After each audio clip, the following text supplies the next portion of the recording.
बिस्मिल्लाहिर्रहमानिर्रहीम अस्सलाम वालेकुम वरहमतुल्लाहि वबरकातुहू। इस वक्त स्टडी कर रहे हैं इंटर फिजिक्स। हमारे पास चैप्टर 16 है हमारे पास ये, और इसका हमारे पास टॉपिक चल रहे हैं फर्स्ट लॉ ऑफ थर्मोडायनेमिक्स, और उसकी एप्लीकेशन चल रही थी। पहली दो एप्लीकेशन हम ऑलरेडी डिफाइन कर चुके हैं। इस वक्त थर्ड एप्लीकेशन हमारे पास है जिसमें लिखा हुआ आइसोथर्मल प्रोसेस। कि आइसोथर्मल प्रोसेस कैसा प्रोसेस होता है, ठीक है। तो अब याद रख लीजिए, इससे पहले वाले जो मैं जितने भी समझाए हैं आप लोगों को, उसके अंदर यही किया गया है कि एक जनरल इक्वेशन होती है delta Q is equal to delta U plus delta W. यानी कि डेल्टा क्यू वो हीट होती है सप्लाई की जाती है सिस्टम को, डेल्टा यू वो हीट होती है जो अंदर, या वो एनर्जी होती है जो अंदर इंटरनल एनर्जी कही जाती है जो अंदर सिस्टम के अंदर मौजूद होती है। डेल्टा डब्ल्यू वो होता है जो वर्क डन होता है, सिस्टम काम कर रहा होता है हमारे पास, ठीक है। तो अब यहाँ पे इससे पहले हम ऑलरेडी दो एप्लीकेशन पढ़ चुके थे, आइसोकोरिक आइसोबारिक पढ़ चुके थे। अब आइसोथर्मल है आज के टॉपिक के अंदर, एडियाबैटिक के दो हम यहाँ पे स्टडी करेंगे। लेकिन जो भी हीट सप्लाई करते हैं उसको डेल्टा क्यू कहते हैं, जो इंटरनल एनर्जी होती है उसको डेल्टा यू कहा जाता है। और सिस्टम का जो पिस्टन है अगर ये मूव करता है अप तो पॉजिटिव वर्क होता है, अगर मूव करता है डाउन तो वो होता है नेगेटिव वर्क। ये ऑलरेडी हम तमाम चीजें आप लोगों को डिफाइन कर चुके हैं, समझा चुके हैं। तो आइसोथर्मल कौन सा प्रोसेस होता है, तो याद रख लीजिए कि ऐसा प्रोसेस जिसके अंदर टेम्परेचर कांस्टेंट रहे, रिमेन्स कांस्टेंट रहे हमारे पास, उसे हम कहते हैं आइसोथर्मल प्रोसेस, ठीक है। पूरा प्रोसेस हो जाएगा लेकिन एंड में हम जब चेक करेंगे इनिशियल फाइनल स्टेज के ऊपर, फिर टेम्परेचर उसका कांस्टेंट रहेगा, ठीक है। तो ऐसे प्रोसेस को हम बोलेंगे आइसोथर्मल प्रोसेस। हमने कंसिडर कर लिया है गैस है जो भर रखी है किसी कंटेनर के अंदर, उसकी वॉल्स जो है whose walls are non conducting, दीवारें जो है वो नॉन कंडक्टिंग है, पिस्टन जो है वो भी नॉन कंडक्टिंग है, सिर्फ एक ही जगह है जो बेस होती है वो उसकी कंडक्टिंग होती है, ठीक है। तो यहाँ पे लिखा non conducting, walls are non conducting but the base is the conducting, base जो है उसकी वो क्या है, वो कंडक्टिंग है। Also piston of the cylinder be frictionless movable, ये जो पिस्टन है ये नॉन कंडक्टिंग है लेकिन फ्रिक्शन लेस है, ये इजिली मूव हो सकता है। कहने का मकसद ये कि पिस्टन फिक्स नहीं है, याद रख लीजिए। पिस्टन इजिली क्या कर सकता है, वो मूव कर सकता है। सिर्फ एक सोर्स है जो बेस है, वही सोर्स है जिससे हीट अंदर आ सकती है, अंदर की हीट बाहर जा सकती है। लेकिन वॉल्स और पिस्टन जो है वो नॉन कंडक्टिंग है, पिस्टन मूव कर सकता है, याद रखें। अब देखिए आइसोथर्मल प्रोसेस जब भी हम स्टडी करते हैं तो हमें याद होना चाहिए कि इसके अंदर हमें दो प्रोसेस स्टडी करने पड़ते हैं, एक आइसोथर्मल एक्सपेंशन और एक कंप्रेशन। एक्सपेंशन इसे कहते हैं जब कोई पिस्टन अपनी जगह से मूव करके ऊपर चला जाए, एक्सपेंड कर जाए, फैल जाए, सराउंडिंग की तरफ चला जाए, उसे बोलते हैं एक्सपेंशन। और कंप्रेशन उसे बोलते हैं जिसमें हम सिस्टम को कंप्रेस करते करते नीचे लेके आ जाए। तो पहला स्टेज स्टडी कर रहे हैं जो है आइसोथर्मल एक्सपेंशन। तो अब ये हमारे पास एक सिस्टम है हमारे पास जिसमें कहा कि इस सिस्टम की बेस को हम रख देंगे किसी हॉट रिजर्वायर के ऊपर, हीट सोर्स के ऊपर, और प्रेशर को हम करेंगे कम। जैसे प्रेशर कम करेंगे पिस्टन मूवेबल है, जैसे ही लोड हटेगा पिस्टन का प्रेशर हटेगा तो पिस्टन आसानी के साथ मूव करेगा अप डायरेक्शन में, जैसे कि नजर आ रहा है, ठीक है। तो हमने यहाँ कहा कि base of the cylinder is कहता है base of the cylinder is place at hot reservoir.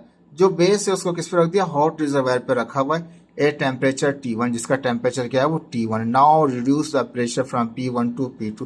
Pressure first से अगर 10 atm था तो अब उसको हमने 8 कर दिया, 6 कर दिया, या 4 कर दिया, 1 कर दिया, उसका प्रेशर हमने रिड्यूस कर दिया। जैसे प्रेशर उसका कम करेंगे तो क्या होगा, पिस्टन आसानी के साथ मूव होते होते ऊपर जाएगा। तो कहता है now reduce the pressure, pressure को रिड्यूस किया, P1 से P2 कर दिया, ड्यू टू विच जिसकी वजह से क्या हुआ, वॉल्यूम चेंजेस। वो प्रेशर कम हुआ है तो वॉल्यूम बढ़ गया हमारे पास। तो कहता है कि वॉल्यूम चेंज हुआ है, V1 से V2 हुआ है, V1 से V2 हो गया। पहले वॉल्यूम कम था, वॉल्यूम ज्यादा हो गया हमारे पास। इनिशियली क्या हुआ, टेम्परेचर इंक्रीजेस, शुरू में क्या, सॉरी डिक्रीजेस। इनिशियली क्या हुआ, टेम्परेचर पहले जैसे ही ये प्रेशर हटा तो गैस ने मूव करना शुरू किया अपवर्ड, पिस्टन अप जाने लगा तो उसका टेम्परेचर गिरा। तो कहता है इनिशियली टेम्परेचर डिक्रीज हुआ but gain from the hot reservoir, जो हॉट रिजर्वायर सोर्स लगा हुआ था उससे वापस उसने मेंटेन करके वही T1 कर लिया।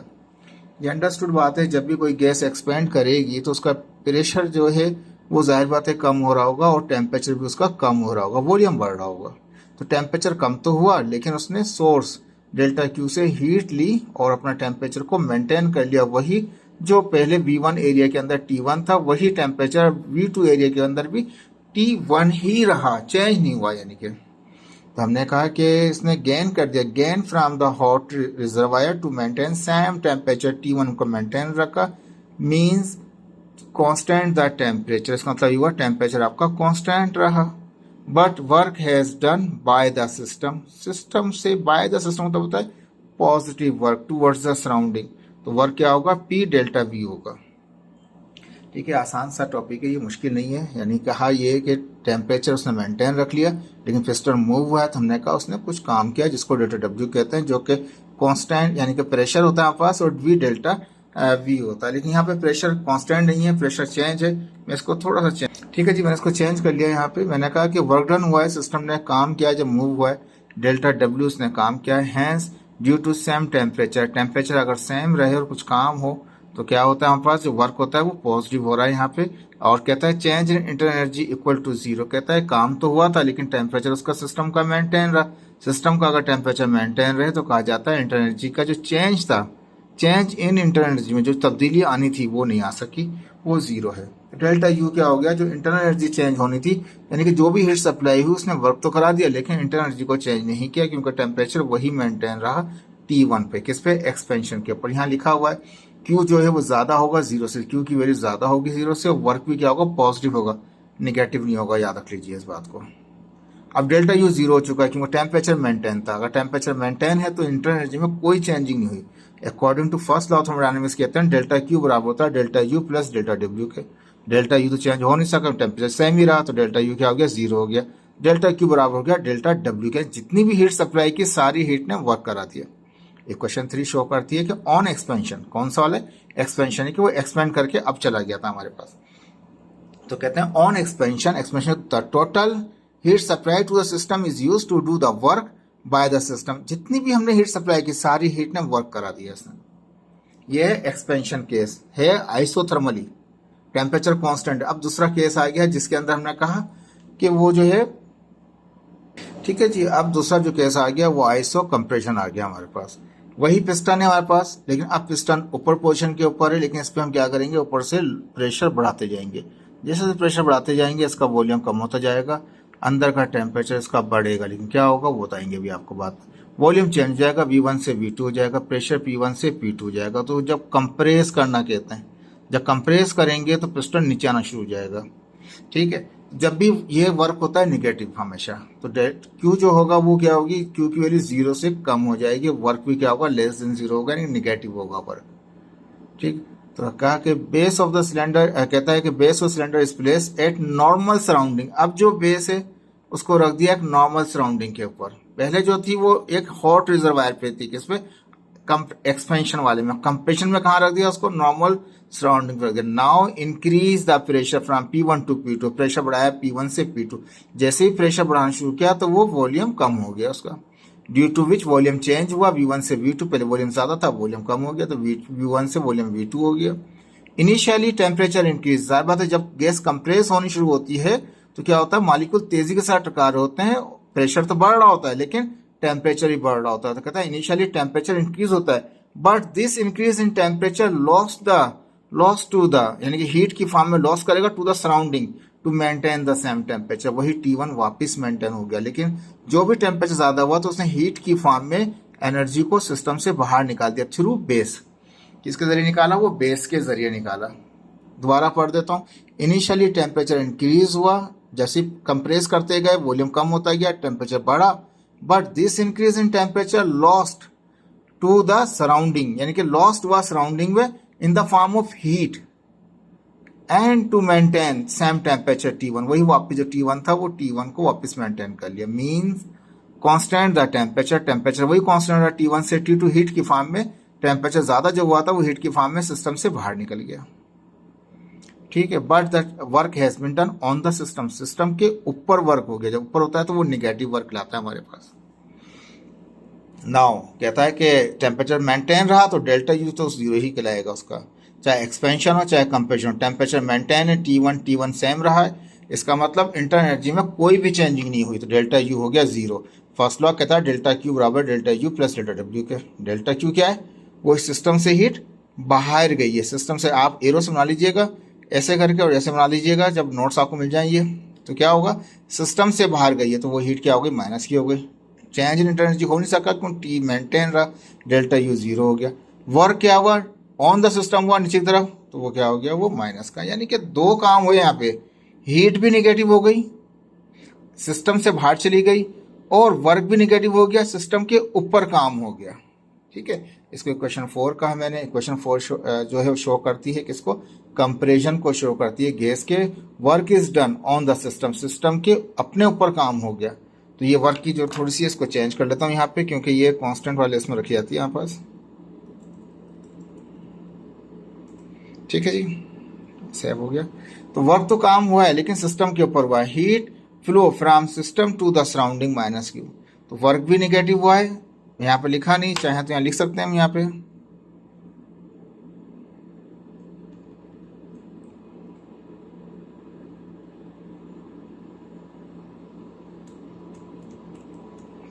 वर्क भी निगेटिव हो गया यानी सिस्टम के ऊपर काम हो गया, हीट भी फ्लो हो गई सिस्टम से बाहर माइनस की। तो ये इक्वेशन है आपके पास, इसको समझने की कोशिश कीजिएगा आपको। अब इसके ग्राफ को स्टडी कर लेते हैं।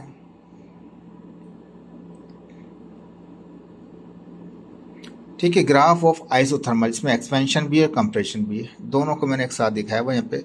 एक में एक्सपेंशन हो रहा है तो वो इनिशियली यहाँ था, यहाँ से मूव करके वहाँ तक गया।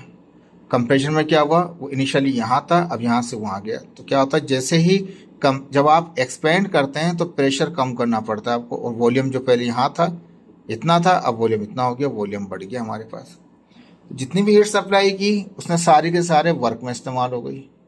और जब हम कंप्रेस करेंगे तो क्या होगा, जितना भी काम होगा वो भी वर्क सिस्टम के ऊपर होगा, माइनस में होगा, और हीट सिस्टम से बाहर चली जाएगी, माइनस में होगी। वर्क ये पॉजिटिव खिलाएगा, वो वर्क नेगेटिव खिलाएगा। चाहे तो लिख लें, चाहे तो इसको मैं निकल के ये भी सेट कर दिया मैंने यहाँ पे, पहले उसमें लिख रखा था मेरे फॉर्म में, थोड़ा यहाँ से इसको ओमिट कर देते हैं साथ साथ। बस याद रखिएगा कि वर्क जो है वो पॉजिटिव होगा, वर्क क्या होगा, निगेटिव होगा। इस चीज़ को याद रखना चाहिए आपको। वो वर्क जो है आपका ये वाला पॉजिटिव खिलाएगा, ठीक है, और ये वाला वर्क जो होगा वो आपका निगेटिव खिलाएगा।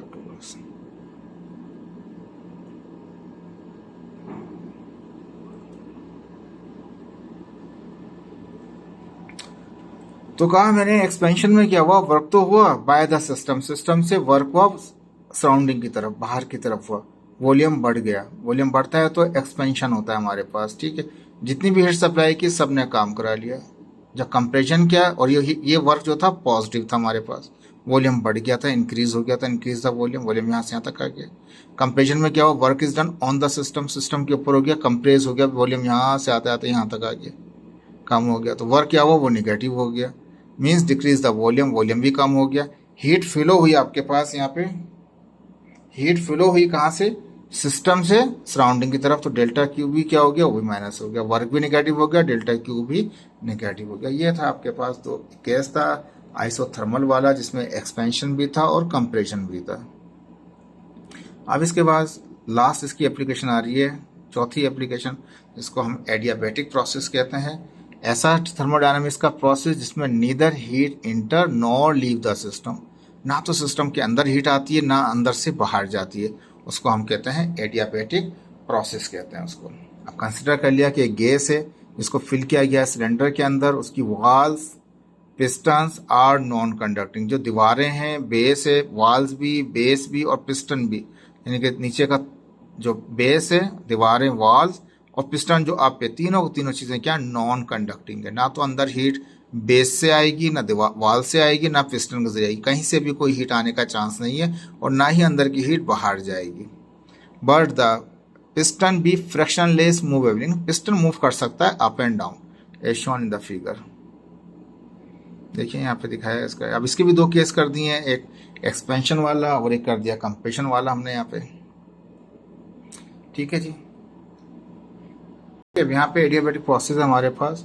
इनिशियली यहाँ पर है पिस्टन, ठीक है, जैसे हम क्या करेंगे, प्रेशर का लोड हटा देंगे तो ये क्या करेगा, ये एक्सपेंड करेगा, ये यहाँ तक आ जाएगा। लेकिन हम जानते हैं इसकी वॉल्स, इसका पिस्टन, इसकी बेस, चारों तरफ से क्या है, वो नॉन कंडक्टिंग है। ना तो अंदर की हीट बाहर जाएगी और ना ही बाहर की हीट अंदर आएगी, ना अंदर की हीट बाहर जाएगी ना बाहर की हीट अंदर आएगी। ठीक है, वॉल्स, इसका पिस्टन, इसकी बेस, चारों तरफ से क्या है, वो नॉन कंडक्टिंग है, हीट आने का कोई चांस नहीं है, ना अंदर आने का ना बाहर जाने का। तो दो केस होंगे यहाँ पे, एक्सपेंशन और उसका कंप्रेशन। कहीं हीट नहीं आएगी, याद रखें। Now reduce the pressure from P1 से P2, प्रेशर जो था कम कर दिया, जब भी एक्सपेंड करते हैं प्रेशर ही कम कर देते हैं। P1 से P2, वॉल्यूम V1 से V2 हो जाएगा, बढ़ जाएगा, विच कहता है due to which volume change हो जाएगा, V1 से V2 हो जाएगा, टेम्परेचर डिक्रीज हो जाएगा, T1 से T2 हो जाएगा। पहले तो सोर्स थी, अंदर से ले लिया था बाहर से, अब तो कहीं से भी नहीं लिया, इसका था टेम्परेचर इसका कम हो गया। Work means work has been done by the system, system ने एक्सपेंड करते हुए पॉजिटिव वर्क किया, बाहर की तरफ एक्सपेंशन किया। Hence due to no heat enter or leave the system, ना तो सिस्टम में बाहर से हीट अंदर आई, ना अंदर की हीट बाहर गई। तो कहता है काम तो हुआ लेकिन हीट नहीं आई ड्यूरिंग वर्क, पूरे वर्क के दौरान ना तो हीट बाहर से अंदर आई और ना अंदर की हीट बाहर की। Therefore change in heat equal to zero, तो डेल्टा क्यू का कोई रोल ही नहीं है। डेल्टा क्यू वो हीट होती है जो बाहर से हम ऐड करते हैं सिस्टम में, या ये बाहर से ऐड करेंगे सिस्टम में तो ये पॉजिटिव होगा, सिस्टम से बाहर जाएगी तो ये नेगेटिव होगी। ना तो हीट अंदर आई ना बाहर गई, तो डेल्टा क्यू क्या हो गया, वो तो जीरो हो गया। फर्स्ट लॉ क्या कहता है, डेल्टा क्यू बराबर होता है delta U plus delta. Delta Q वो हीट होती है सप्लाई की जाती है, डेल्टा यू इंटर एनर्जी होती है, और जो काम करता है उसको वर्क कहते हैं। अब डेल्टा क्यू तो उसने कुछ काम किया ही नहीं, यानी कि डेल्टा क्यू का कोई रोल ही नहीं था, ना तो बाहर से हीट अंदर सिस्टम में ऐड हुई ना अंदर से बाहर गई। डेल्टा क्यू तो हो गया जीरो, डेल्टा यू अपनी जगह, डेल्टा डब्ल्यू। अब डेल्टा यू को हम उधर ले गए तो ये माइनस का हो गया। क्या हुआ इसके अंदर इंटरनल एनर्जी टेम्परेचर कम होने की वजह से टेम्परेचर डिक्रीज हो गया, टेम्परेचर कम होने की वजह से इंटरनल एनर्जी कम हो गई उसकी। तो ये क्वेश्चन शो करती है पांचवी क्या, ऑन एक्सपेंशन, जब फैलता है, जब वो एक्सपेंड करता है, work has been done by the system, system ने पॉजिटिव वर्क किया, इसलिए कहा पॉजिटिव वर्क किया। But change in internal energy is decrease, internal energy जो चेंज हुई वो माइनस में चली गई, बहुत कम चेंज हुई, यानी नेगेटिव हो गई, कम हो गई बहुत ही वो। अब इसका कंप्रेशन वाला केस है, क्या करेंगे, पिस्टन यहाँ पर इस पे प्रेशर और बढ़ा देंगे। जब प्रेशर बढ़ा देंगे, बेस, पिस्टन, वाल्स, चारों तरफ से हीट ना अंदर आ सकती है सिस्टम के अंदर, ना अंदर की हीट बाहर जा सकती है, तो हीट का कोई रोल नहीं होगा। यहाँ भी डेल्टा क्यू क्या होगा, जीरो हो जाएगा। लेकिन प्रेशर बढ़ेगा तो वॉल्यूम कम हो जाएगा, लेकिन टेम्परेचर बढ़ जाएगा, क्योंकि जैसे जैसे एरिया कम होता जाएगा मॉलिक्यूल की रफ्तार तेज होती जाएगी प्रेशर के बढ़ने से। Now increase in the pressure, increase किया प्रेशर को फ्रॉम P1 से P2 कर दिया, ज़्यादा कर दिया। Due to which volume change V1 से V2, पहले वॉल्यूम ज़्यादा था अब कम हो गया वॉल्यूम कम हुआ तो टेम्परेचर इंक्रीज हो गया फ्रॉम T1 से T2, पहले कम था अब ज़्यादा हो गया। ठीक है, work has been done on the system, system के अपने ऊपर हो गया, निगेटिव वर्क हो गया। Hence due to no heat enter or leave the system, पूरे प्रोसेस में ना तो बाहर से हीट अंदर आई ना अंदर की हीट बाहर गई ड्यूरिंग वर्क, पूरे काम में। Therefore change in heat equal to zero, delta Q क्या हो गया, फिर जीरो हो गया, क्योंकि पूरी नॉन कंडक्टिंग हमारे पास बॉडी थी, यानी कि आइसोलेटेड बॉडी थी जिसमें बाहर से कोई रोल नहीं था हीट का। तो फर्स्ट मैथमेटिक्स कहता है डेल्टा क्यू बराबर होता है delta U plus delta W के। डेल्टा क्यू जीरो हो गया, अब क्या होगा, डेल्टा यू वहाँ जाएगा, डेल्टा डब्ल्यू यू नहीं जाएगा, डेल्टा डब्ल्यू वहाँ जाएगा, डब्ल्यू वहाँ जाएगा तो वो माइनस का हो जाएगा, क्योंकि वर्क सिस्टम के ऊपर हुआ है। ठीक है, वहाँ पे चेंज इंटरनल एनर्जी कम हो गई थी इसलिए माइनस था, यहाँ पे वर्क जो सिस्टम पे हुआ है इसलिए वो माइनस के अंदर है। अब यहाँ लिखा हमने क्वेश्चन 6 क्या कहती है, ऑन कंप्रेशन, कंप्रेस करने पे वर्क ऑन द सिस्टम हो गया, यानी कि वर्क क्या हो गया, वो निगेटिव हो गया, हमारे पास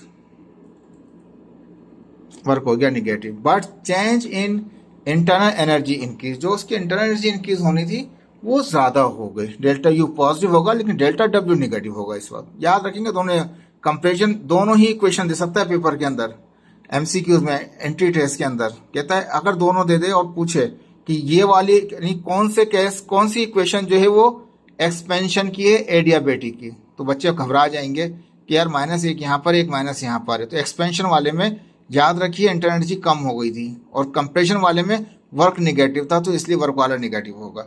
याद रख लीजिएगा, ये बहुत इंपॉर्टेंट एमसीक्यूज है आपका, अगर बनाना चाहें पेपर के लिए वो बना सकते हैं इस तरह से।